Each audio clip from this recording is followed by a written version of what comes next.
Welcome to the Overcome Compulsive Hoarding with That Hoarder podcast. I am drowning in stuff and trying to find a way out. Listen as I explore the issues and delve deep as somebody profoundly affected by hoarding disorder. Find out more, including links to subscribe to the podcast and all of my social media at overcomecompulsivehoarding.co.uk. Finally, I am not a doctor. I am just a hoarder doing her best. So do seek professional support if and when you need it. Hey, how are you? I am cold, actually. Let me just go get a jumper. Okay, I have a jumper on and a mug of peppermint tea like magic. So all is well. I am starting today with a bit of housekeeping, which I know that makes me laugh every time, but it still makes me laugh. Housekeeping on 2 points. One is accountability, which I will get to in a minute. The first one is some of you know that if you want to support the podcast, you can become a Dehoarding Darling. And if you do, you get a monthly extra post, like a written blog post almost, that's got a bit of an update from me and some suggestions and recommendations and stuff. But extra, I've had a new idea and I think it's a good one.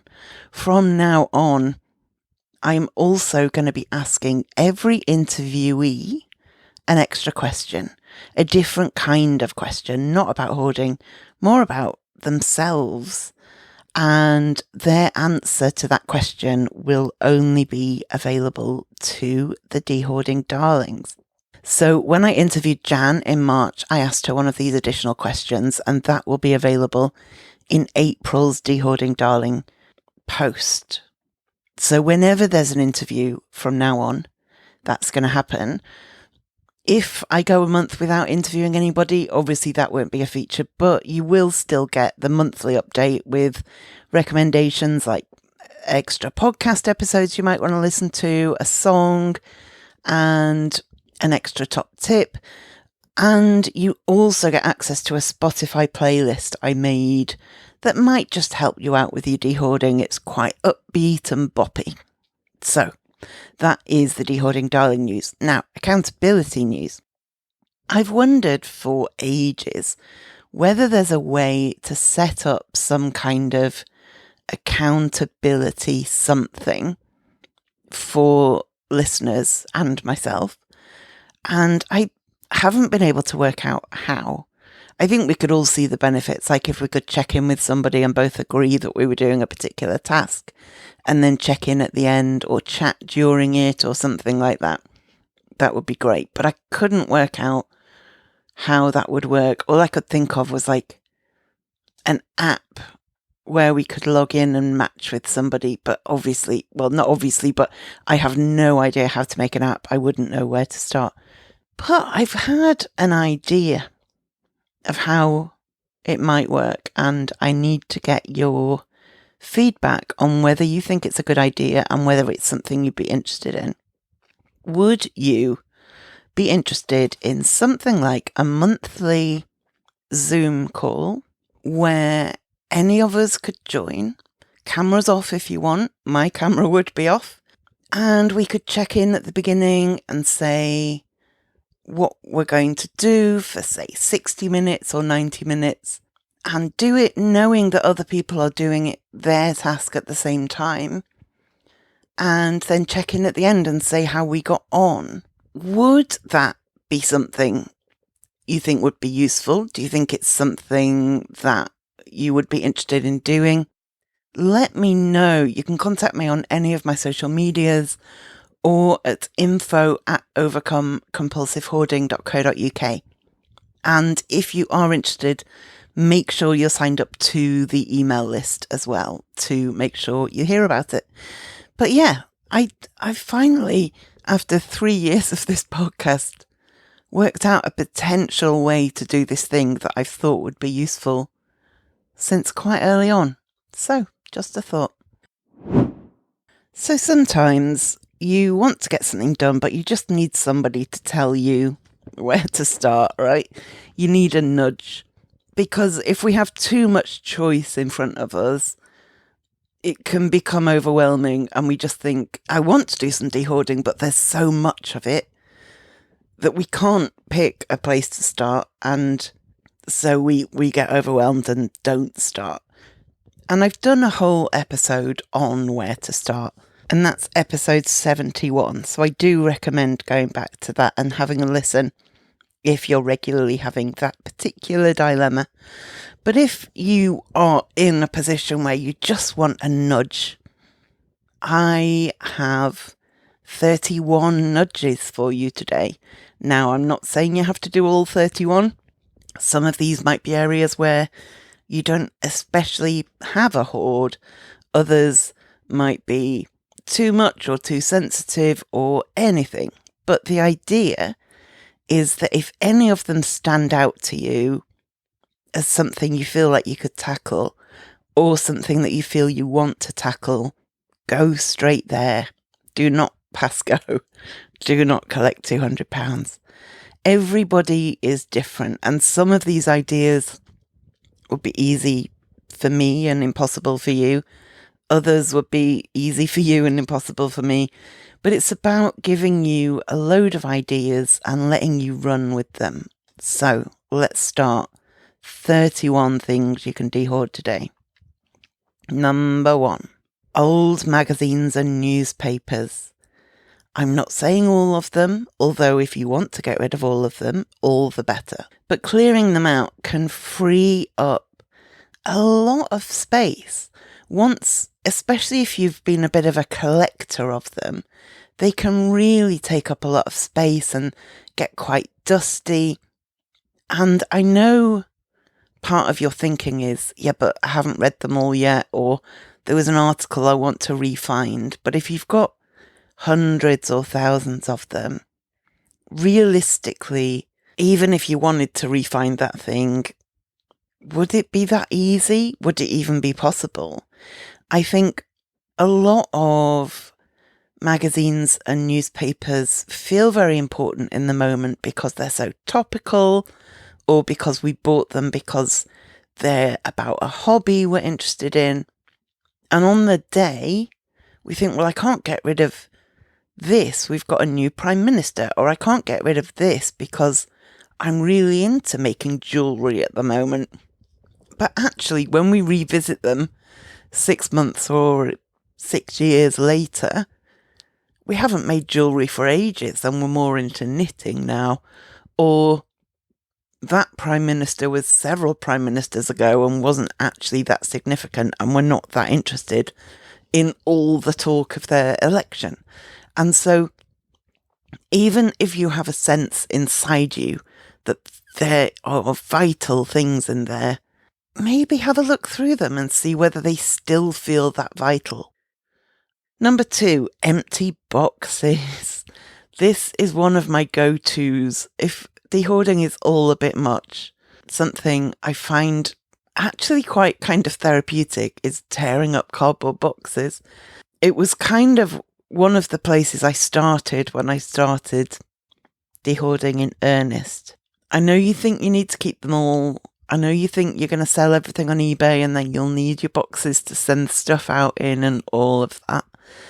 But you won't need all of them. They won't all be the right size. A lot of them are torn and wouldn't be usable anyway. Have a go at breaking down and recycling your boxes. Number 3, instruction manuals. I have instruction manuals for pieces of equipment that I have not owned for years. I also have instruction manuals for pieces of equipment I still own, but I never consult the manual. If there's something I know I do regularly consult the manual for, then that's all good. But I do think there's an argument for going through, if you've got that drawer with all the instruction manuals in, going through and first of all getting rid of the ones for things you don't own or things that broke, and then also looking through the ones you do for stuff you do own and thinking, first of all, do I need this instruction manual? Have I ever referenced it? Secondly, is this instruction manual available online? A lot are these days. There are people who seem to have scanned and turned into PDFs every manual for everything. So you may not need instruction manuals to take up quite so much drawer space as they currently do.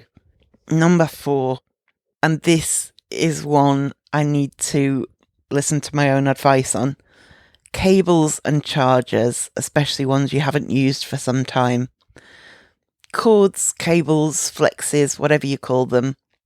We all accumulate them over years and years and years. And even when we get rid of, say, a video player, we think, oh, I better keep the cord because maybe my next video player won't come with a cord. But then it's 2024 and you don't have a video player, but something in you goes, yeah, I better keep it just in case, which is fine if it was one cord. But we have had decades now of relatively easy access to electronics, and I'm reasonably confident that you, like I, am somewhat overrun with chargers and cables.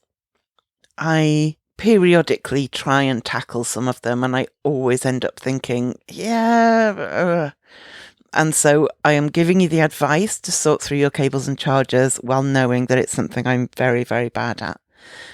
Do remember when you're getting rid of electronics, if you can recycle them, that is much, much, much better, especially if it's something that contains a battery, which may be the case for suggestion number 5, which is outdated electronic devices. So have you got an old iPod that hasn't charged for 15 years?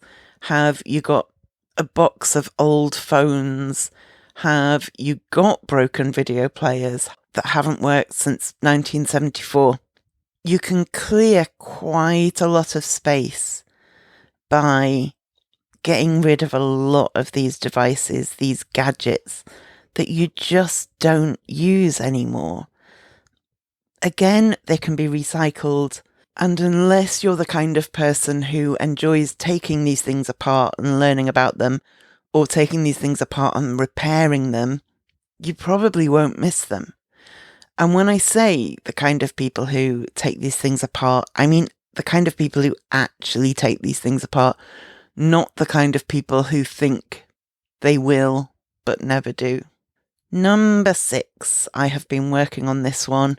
Tupperware without lids, or lids without Tupperware. When everything is mismatched, you can feel like you've got loads and loads and loads of it, but if you can't find the right lid for the right bottom, you can't really use it as it's intended. So something I did a while ago was I made myself match up all my Tupperware with all of its lids and store it with the lid on.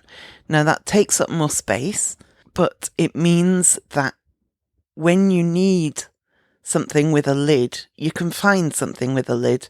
And when you've spent a few days or a few weeks matching up bottoms with lids, you might then feel confident to get rid of the lids that don't have a bottom or the bottoms that don't have a lid. Number 7 is an important one. The thing to get rid of is medication that is out of date. The thing with medication that is out of date is you do not know what you're dealing with. In some cases, it doesn't work past its date. In some cases, it can be quite dangerous if it's past its date. And in some cases, it might be absolutely fine after it's past its date. The thing is, you don't know which is which. And if there's one thing you really can't mess about with, it's expired pills and potions and capsules and powders. Take them back to the pharmacy to make sure that when you do have a headache and need some paracetamol, then you can go straight to where the paracetamol lives and know that the packet you get out will be safe and in date. Slightly related to that is cosmetics that are old. We're told to throw out makeup, for instance, after a certain amount of time. And I was never quite sure whether that was just something the beauty industry told us so that we'd buy more. But when you think about it, if you're smearing something on your lips or on your eyes, you really don't want it to be overgrown with bacteria and molds and all sorts of grossness. If you've had your mascara for years, throw it in the bin. If you've had your lippy for years, throw it in the bin. Think especially about free samples as well. I love a free sample, but I virtually never use a free sample. I like collecting them. I like taking them. I feel like I've won. And then I get home and I think, that shower gel sachet isn't enough for a full shower. Or that perfume sample is not a perfume I even like. I just got excited because it was free. I have seen some charity shops who just have a basket of those kind of samples, dozens or hundreds of them, and they're all just 10p each. And so somebody who does use that brand can get a little top up. Mostly, I'm not sure. So it may just be that they're destined for the bin, which is a shame. But the responsibility for that waste and that plastic is on the company that manufactured 10 million tiny sachets of shampoo, not on you. Because be honest with yourself. Do you use them? If you genuinely do, actually do, rather than think you will, then that's all good. But try and be really honest with yourself, because I know I very rarely use them, and they can go in the bin. I had the same dilemma with things like sun cream as I had with makeup. When they say you've got to replace your sun cream every year, I just thought, is that just the sun cream manufacturers saying that so you'll buy more sun cream? But as somebody who sunburns easily, it's not a risk I'm willing to take. I don't want to mess about with sunburn. It's not good for you.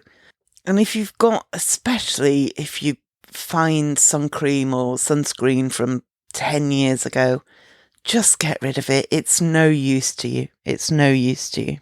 You need to protect yourself from the sun, and messing about with things that have separated and the chemicals have gone bad does nobody any good. Thing number 9 that you might want to dehoard today. This could be a tough one. This would be a tough one for me, but I'm improving on it. Old greetings cards. Now, I had a thing for a long time where I wouldn't throw away a greeting card in case that person died and that was the last thing I had from them with the handwriting on. And, as somebody who's been recently bereaved, that feels so important. And if I find a birthday card from either of my friends who died recently, I will be thrilled. However, when you have hundreds of birthday cards over years of people who are very clearly still alive, or the birthday cards, they're not especially pretty, they're not especially meaningful to you, it just says inside, "Dear Jill, happy birthday, love Jane." Do you really need to keep that for the rest of your life? Does Jane expect Jill to keep that for 40 years when she can't even remember writing it or sending it? I'm not saying you have to throw away every greeting card, but what I am saying is think about whether you really have to keep every greeting card, or whether it would be more meaningful to you to have a small handful of them that are genuinely important to you, and then you can pass the others on. You can pass them on to a craft group who might make new cards out of the old cards. You can put them in the recycling. You can take a photo if there's one you're unsure about, but have a think about old greeting cards. Number 10 is one of the rare ones that I find relatively easy, and that is out-of-date food. If anything is in your fridge, your kitchen cupboards, your freezer, and it's past its date, I am a firm advocate for throwing it out. Even if it looks fine, even if it's in a tin, any of that. You deserve food that is in date. You deserve fresh food. You deserve food that won't make you ill. You deserve spices that still have a flavour, rather than that spice jar from 1987 that says cinnamon on it, but it hasn't smelt or tasted of cinnamon for at least 30 years. And when I say this is easy for me, it's not maybe as easy as I make it sound. What it is, I know I won't eat out-of-date food, and that helps me to get rid of it. But it's not easy in the sense that throwing away food does make me feel bad. It makes me feel very wasteful, and that's not pleasant. And so when I say throwing it away is easy for me, it's not a great experience. However, it's important to me that I eat food that's in date. And when it does make me feel bad and guilty and wasteful, what I try to do with that, rather than use it as an excuse to keep that thing, is instead use it as a reminder of why I'm trying to dehoard, so that in another 6 months, I'm not doing the same to food I'm buying now, and instead I'm on top of my cupboards, I'm on top of my fridge, I know what I've got and I use it in time.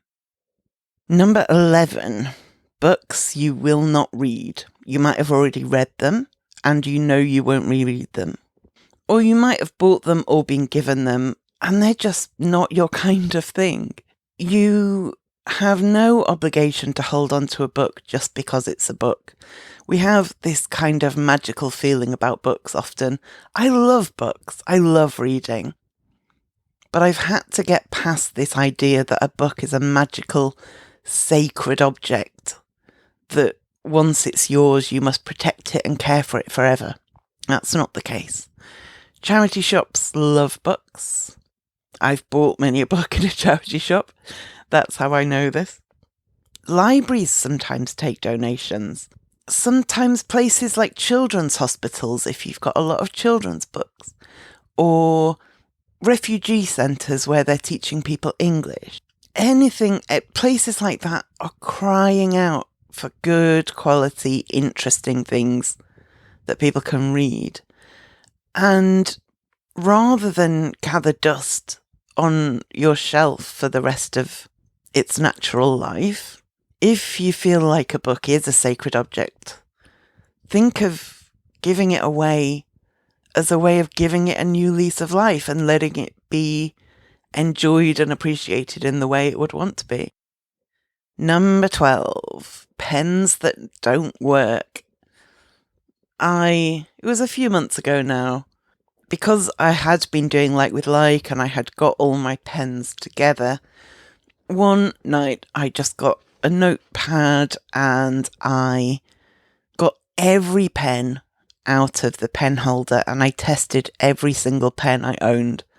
I threw away all the ones that didn't work, or any that kind of worked but were a bit temperamental, because it's so annoying when you need a pen and you pick one up and it doesn't work.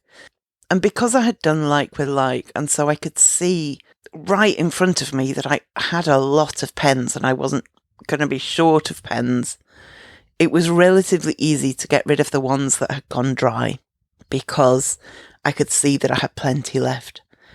So grab a notebook, grab as many pens as you can find, and try them all out. And the ones that don't draw a consistent line or don't work at all, just put them in the bin. And related, number 13. Oh, felt like a bingo caller then. Number 13. notebooks. You might have empty, unused notebooks. Ask yourself, why have you not used them? Have they got a kind of binding that's a bit tight and you can't comfortably write in them? Do they not have lines and you prefer to write on lines? Do you just not really like the design much? Release those notebooks out into the world. Get rid of them. If you haven't written in them yet, it's because they're not the right notebook for you. Let somebody else write in them. Thing number 14 to get rid of. This is a controversial one. Single socks that don't have a pair. We have all got them. You don't have to be a hoarder to have socks that suddenly have no matching other half. And we feel a sense of responsibility for keeping them because we feel like at some point the other half will show up. But they just don't. They just don't. And if you've already got a lot of socks, I mean, how many pairs of socks does one person really need? You don't need 49 single socks in your life. You don't. The only reason to keep them is if you are already the kind of person who likes wearing unmatching socks. If that's something you already do, you quite like the look of having one red one and one blue one, then great, carry on. Carry on. You're living your best life and I appreciate it. If you are not that kind of person, keeping that one grey sock will not benefit your life, whereas getting rid of it just might benefit your life. Number 15, calendars from previous years. My problem with old calendars is often that I buy a calendar because I like the artwork, and then at the end of the year, I don't want to throw it away because I like the artwork. But then I get a new calendar, and I obviously can't use the old calendar because the days and dates are matched up wrong. And I always think maybe I'll cut the art out and put it on the walls, and I never do. Take this as permission that whatever reason you've been keeping your calendars from 2004, you can let them go. You can get rid of them. It's time. If you've been wondering how you can support the podcast, there are loads of options that can really help. These include donations, but if that's not something you're able to do, you can also help by leaving a review, sharing the podcast on social media, linking to the podcast from your website, or following me on social media. There are loads of possibilities. Find out more at overcomecompulsivehoarding.co.uk/support. Number 16 is dead batteries. If it is a battery that can't be recharged, then definitely let it go. They can leak, they can damage your stuff. If it's a battery that can be recharged, but every time you do, it doesn't last long or it's just past its best, let it go. If it's a battery that can be recharged, but realistically you know you never get round to charging batteries, or you don't know where your charger is, or any of those things, let it go. You don't want it damaging your stuff. Take it to electrical recycling point. Some places, I know some supermarkets have collection boxes just for old batteries to be recycled. Do that. You don't need that in your home. Number 17, those promotional bits and bobs that you pick up when you're at a conference or when you're at like a local village fete or something. A bit like free samples of makeup, cannot resist picking up every keyring, pen, tote bag, what else, lanyards, kind of things I never use. I do use pens. I don't use lanyards. We just don't use or need any of them. And the more of them we take from stalls at the fair, the more the people who create them think, oh, we'd better get more of that plastic crap made for the next one because people seem to really like it. But what do you ever do with it? What do you ever do with it? I have somewhere a whistle that that I picked up at some Pride event or something. I don't know what I thought I was going to do with a whistle, but I kept it because then I was like, well, I don't have any other whistles. I better keep this one in case I need a whistle. I've never needed a whistle. I'm not a hockey teacher. I don't need a whistle. So you just probably don't need your keyring to contain ads for a local law firm, for a local charity, for a local everything. You don't need that. Get rid of the promotional bits and bobs. Number 18, decorative stuff. Ornaments, tchotchkes, knickknacks, kind of candles, candlesticks, photo frames, vases, wall hangings, anything like that you don't absolutely adore. It might be that you have these ornaments that you've never put on a shelf, in which case you can safely get rid of them. Or it might be that you've had these things on the shelves for so long that you don't even see or appreciate them anymore, in which case you can get rid of those as well.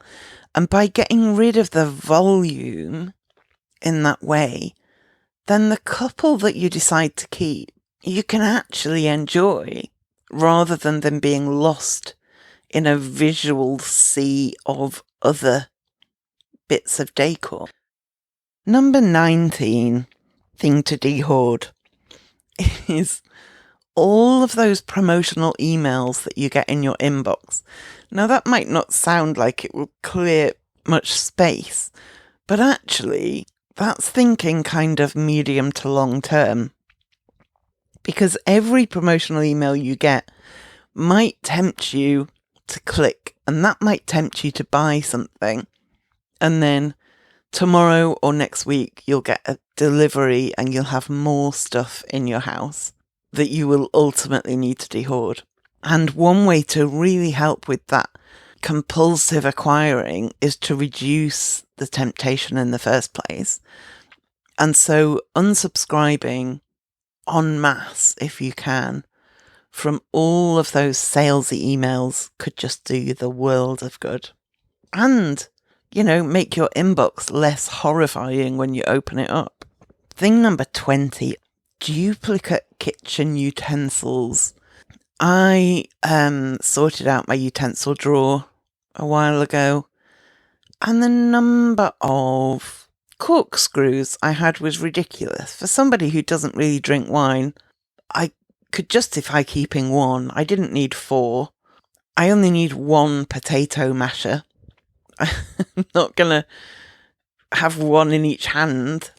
I only need 1. I need a couple of wooden spoons. Let's be realistic, use those a lot.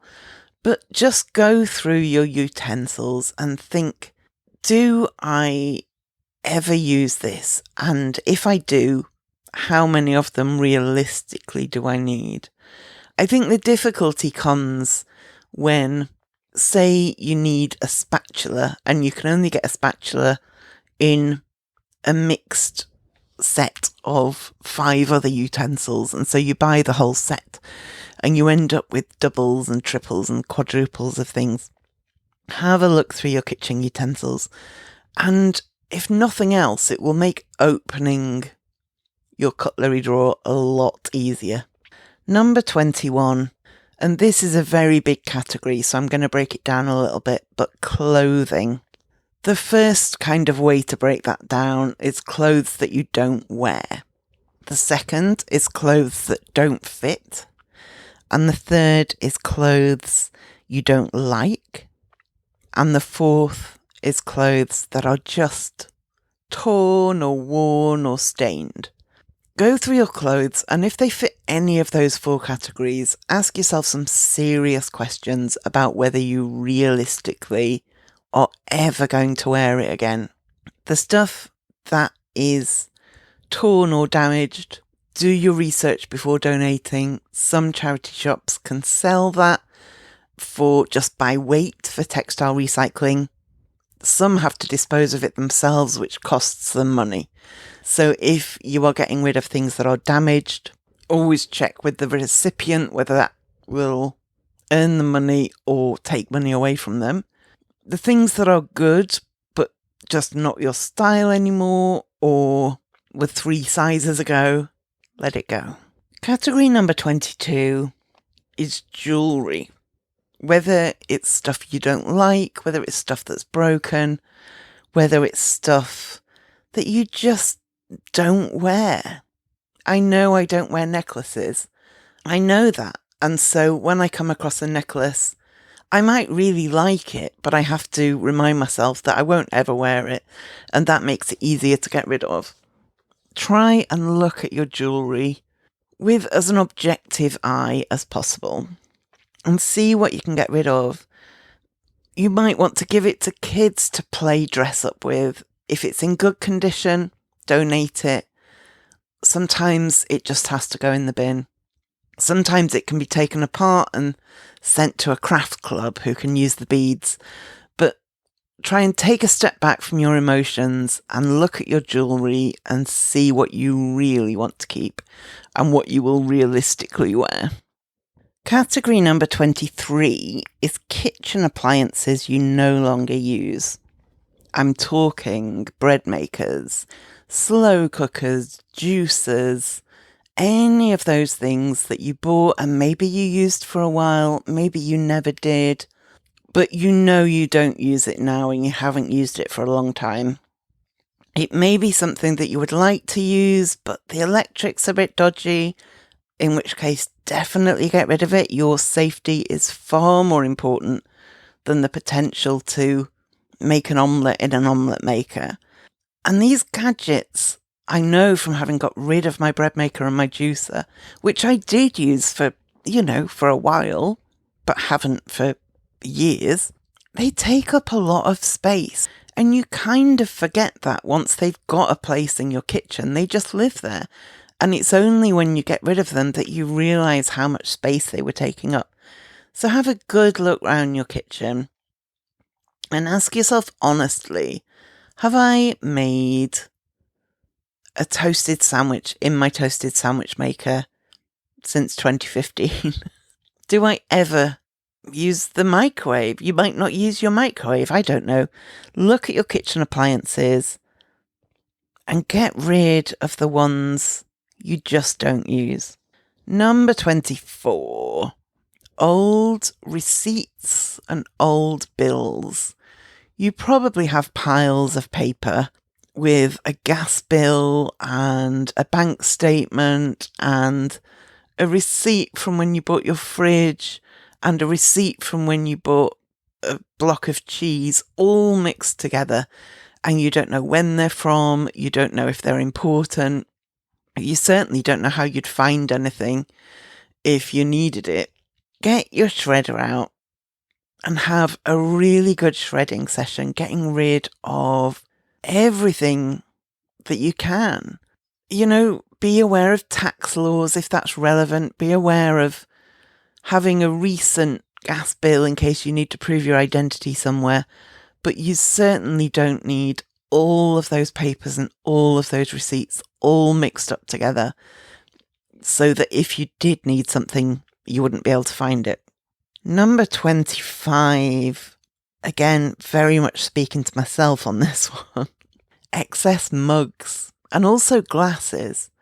I have so many mugs and I do drink a lot of tea, but not as much as you'd think if you saw my mug cupboard. A good place to start is the ones you don't love.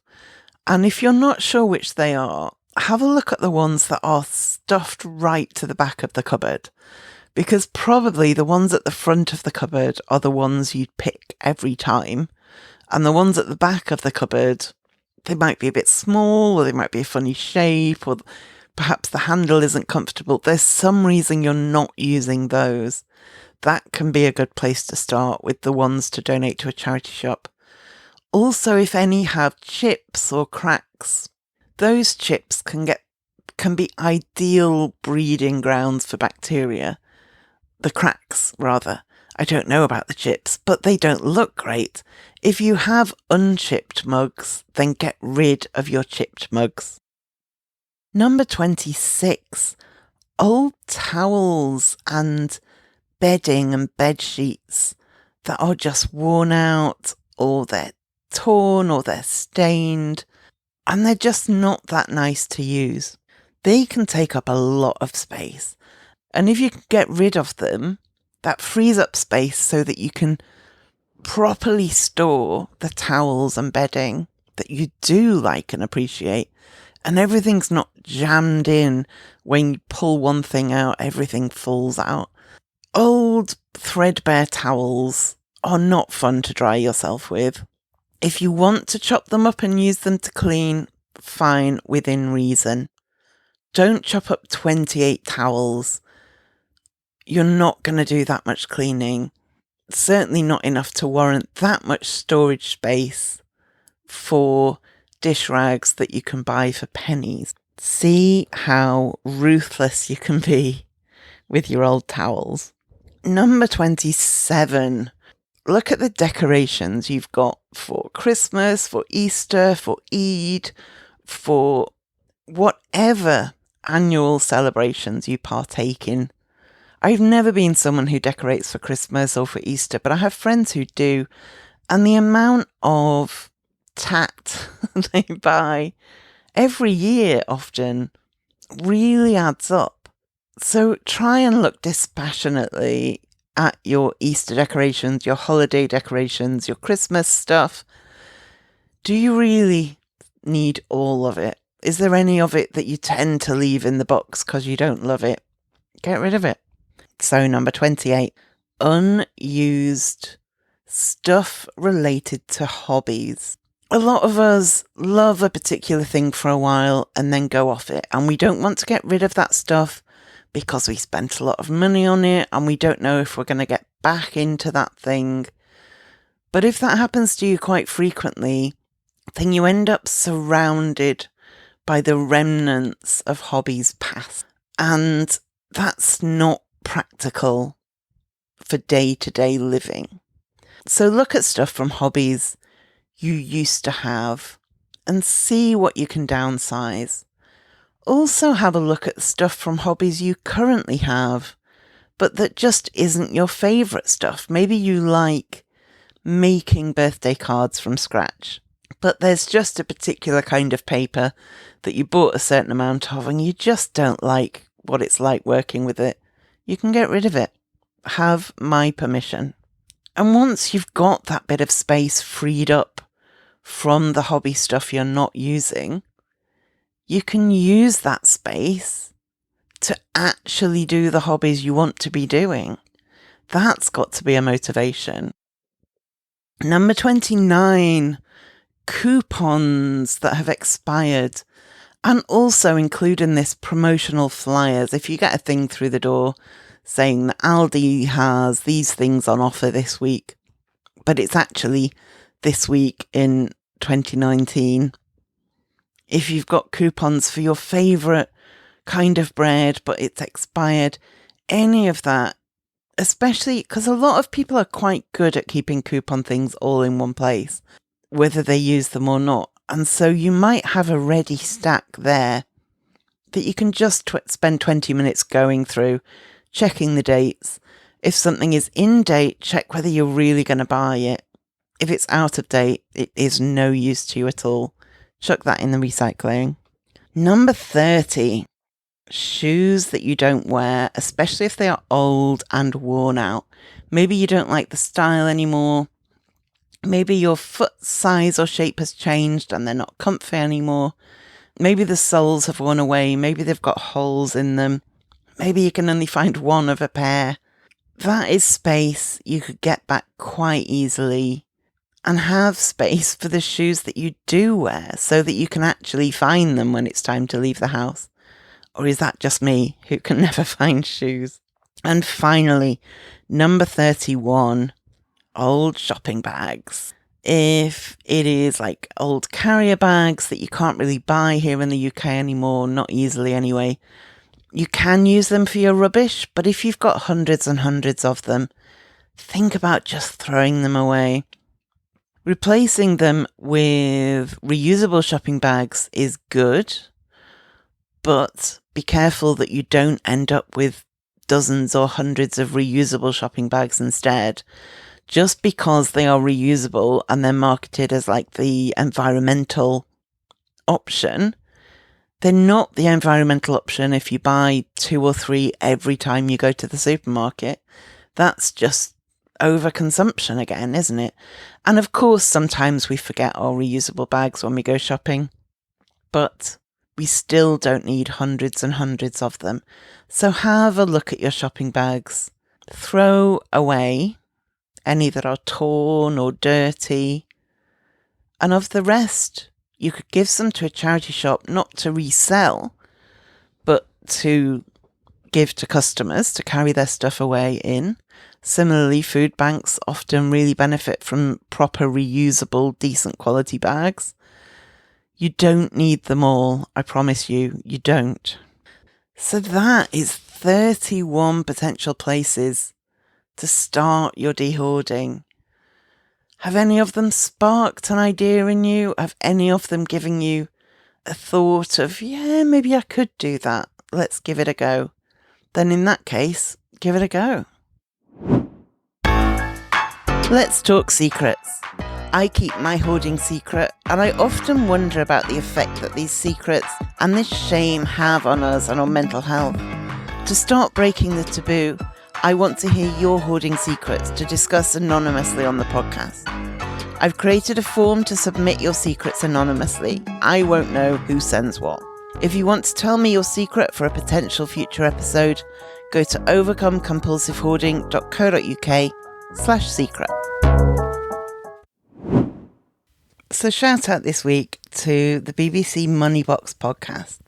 In this episode, they had a guest called Dr. Pragya Agarwal, and they were talking about saving money for the future. But I think this idea for visual goal setting could work for a whole lot of things. Have a listen.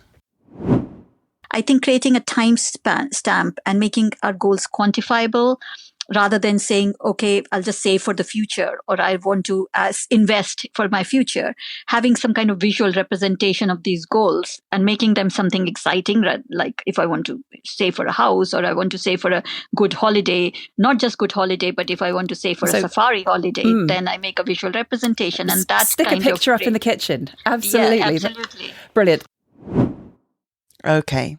Thank you for listening, and I will speak to you next time. Thank you for listening to the Overcome Compulsive Hoarding with That Hoarder podcast. You can find more online at overcomecompulsivehoarding.co.uk. You can find me on Twitter at That Hoarder and on Facebook at Overcome Compulsive Hoarding with That Hoarder. To find out more about how you can support the podcast and the overall project, go to overcomecompulsivehoarding.co.uk/support and do subscribe to the podcast to make sure you don't miss any future episodes. There may be links in this podcast that earn me money. This doesn't come at any extra cost to you if you ever make a purchase through the links, and it helps to support the future of the podcast.